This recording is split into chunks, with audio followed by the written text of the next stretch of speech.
Join us on a virtual field trip of Fan Expo San Francisco 2024. This is the Fanboy Cantina.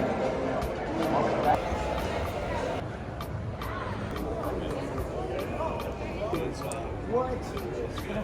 That sounds amazing.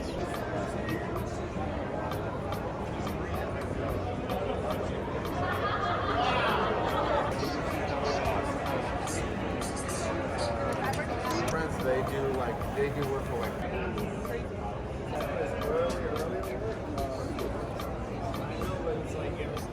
25 bucks. No, tomorrow. So tonight. I might be there. I don't know yet. So as soon as Reed Pop gets back, because you go to here on Cold City as well. So hard as that.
If you see yourself in this video, do us a favor, put your website, your Instagram in the comments section below. You love Dog Girl?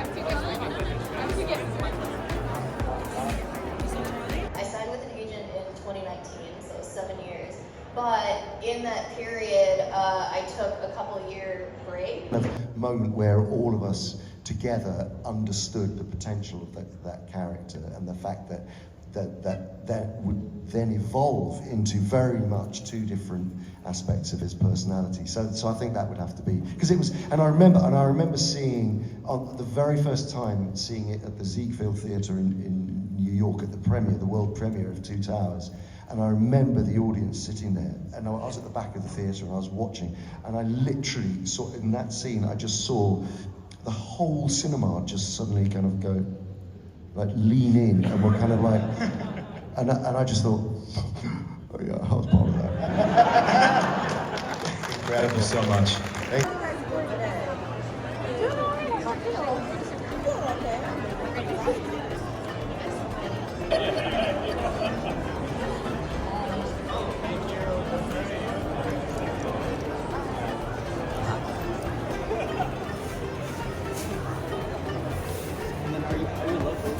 Pennsylvania.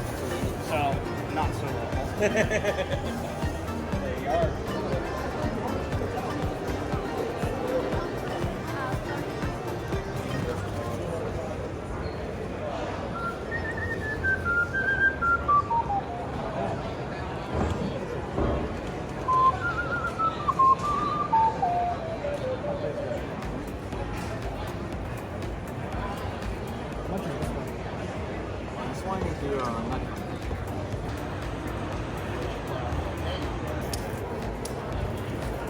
It is tall.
When I got offered to write Daredevil, it was based on a creator-owned series that I was writing and drawing called Kabuki, and I had written and drawn that for a while, and it was my own project, and that's kind of what I wanted to do in comics, was just have my own creator-owned series that I write and draw.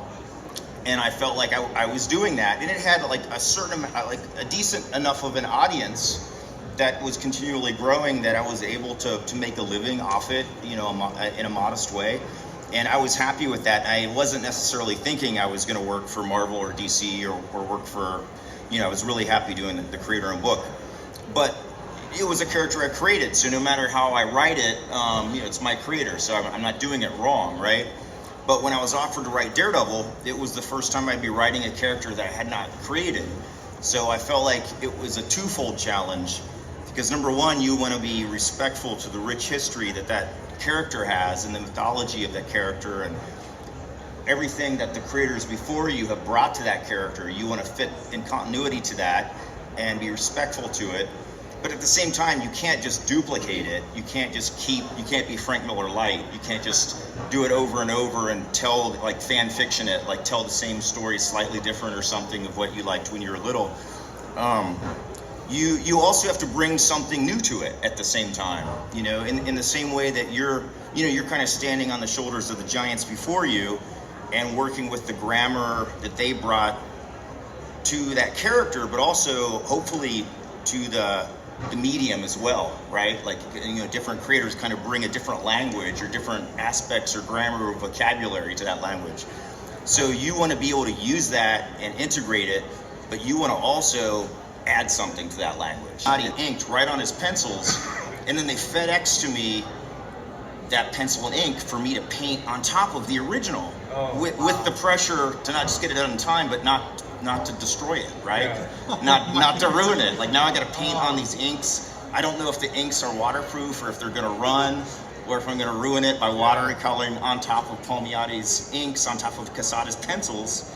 And it was like you're just walking that fine line, and then you make it happen, and then you put it in FedEx, and then you hope it doesn't disappear in FedEx, right? Yeah. Now, did they have the sense, like, did Jimmy use waterproof ink? I'm guessing for the most part he did, but I would still have to be conscious about it, because it would still run a little bit if I got a certain amount of water on it. So I would try to be really thoughtful about that. Yeah. Wow. Oh man.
I'm just a fan, but they want you.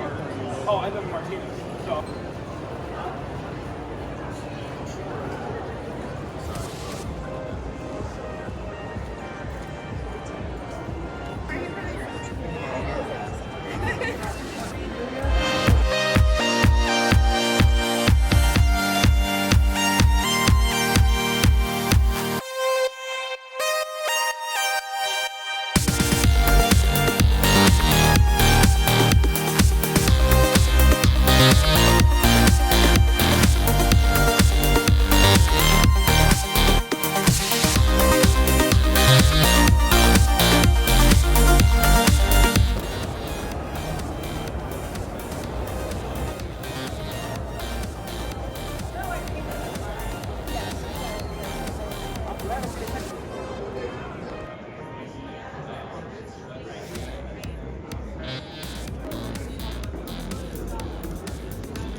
Please welcome to the stages Wilson, Bethel, and Charlie Cox.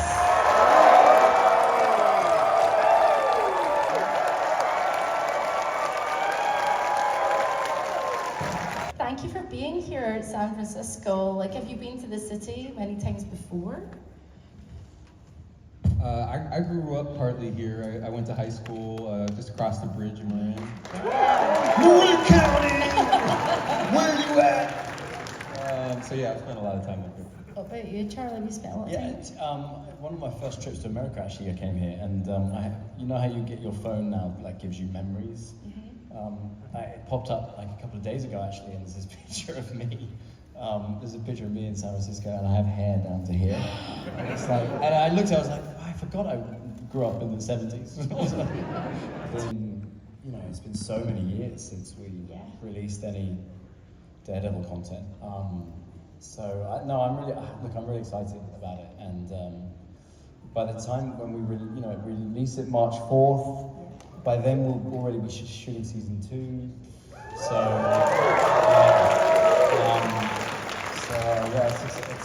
It's just a gift that keeps on giving. And initially I didn't prepare for it well enough, and I significantly injured my shoulder to the point where I had to have surgery on it. But the great byproduct of that is, since that surgery and having to really kind of slow down and build back up from it, like I put so much more emphasis on mobility now than I ever did before. And I won't train in the gym without doing probably a 20 or 30 minute stretch. Be sure to check out Fan Expo in your neighborhood. Thanks for watching. This has been the Fanboy Cantina.